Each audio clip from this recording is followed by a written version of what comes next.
Halo pemirsa dimanapun Anda berada. Siapa bilang biaya untuk replanting itu mahal? Enggak. Ikuti cara saya supaya Anda irit biaya. Begini caranya. Ketika saya melihat proses replanting di perusahaan, itu harus menggunakan alat berat. Dan semua pohon sawit yang sudah dewasa itu yang mau diganti harus ditebang semua. Nah, kita sebagai petani tentunya berpikirlah, ketika kita menggunakan alat berat, harus kita kalkulasi berapa biayanya, ya kan? Bayangkan untuk menyewa alat berat biasanya kan dihitung per jam. 1 hektar itu nggak mungkin cuma sejam 2 jam kan? Dari situ, makanya saya berpikir bahwa ketika semua pohon saya harus tebang, otomatis penghasilan saya dari lokasi tersebut, dari lahan tersebut berhenti.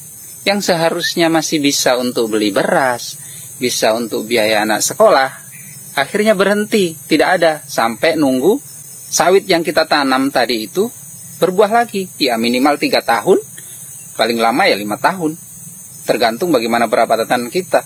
Nah, makanya saya gunakan teknik yang ramah lingkungan, ramah kantong, dan ramah untuk masyarakat petani, ya kan?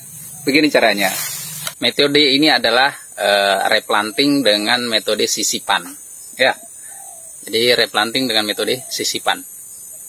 Lihat di belakang saya ini memang sengaja saya tanam untuk mengganti pohon-pohon yang sudah besar.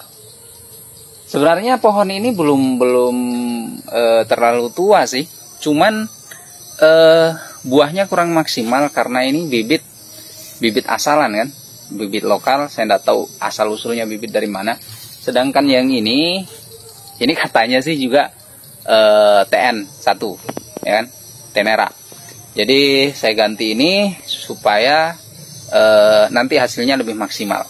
Kalau yang sudah besar ini masih bibit lokal, saya nggak tahu dari mana dulu. Yang penting ada sawit, saya tanam. Ya alhamdulillahnya sih buah, cuma nggak maksimal.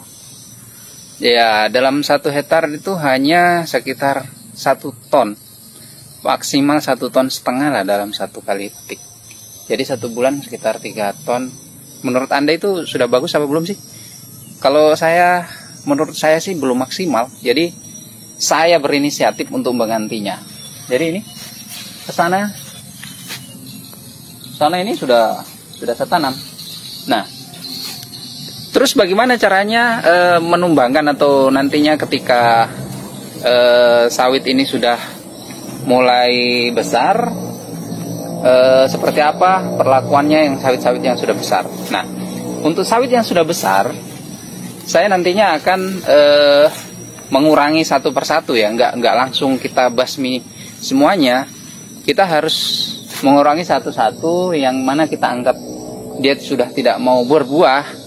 Ya, kita suntik batangnya menggunakan herbisida, bisa racun kuning, bisa jenis DMA. Dengan seperti itu, maka sawit-sawit besar ini nanti kita akan kurangi satu persatu. Jadi nggak langsung harus kita habiskan, nggak. Karena menurut hemat saya, ketika kita habiskan semua, kita harus nunggu sawit yang kecil itu selama 3 tahun minimal untuk berproduksi. Nah, sedangkan kalau kita kurangi satu-satu di sela-selanya sawit yang kita tanam tadi, itu kita masih bisa memetik hasilnya. Sehingga kita nggak terlalu lama nunggu kapan panennya sawit yang kita tanam baru tadi ini. Nah, nanti setelah buah pasir, barulah sawit-sawit yang besar ini kita musnahkan semuanya. Begitu cara saya untuk mengganti sawit-sawit yang sudah besar, tanpa harus menggunakan alat berat. Dan biayanya sangat murah. Anda cukup siapkan racun kuning atau DMA, kemudian bisa dibor, bisa menggunakan mesin, senso, dan sebagainya, banyak cara. Dan itu kan tidak setiap hari. Kita mungkin 1 bulan kita kurangi berapa pohon. Misalnya 2 lah. Nah, nanti setahun kan lama-lama 2 tahun, pas 3 tahun sawit ini sudah siap berbuah, sawit yang besar juga sudah musnah.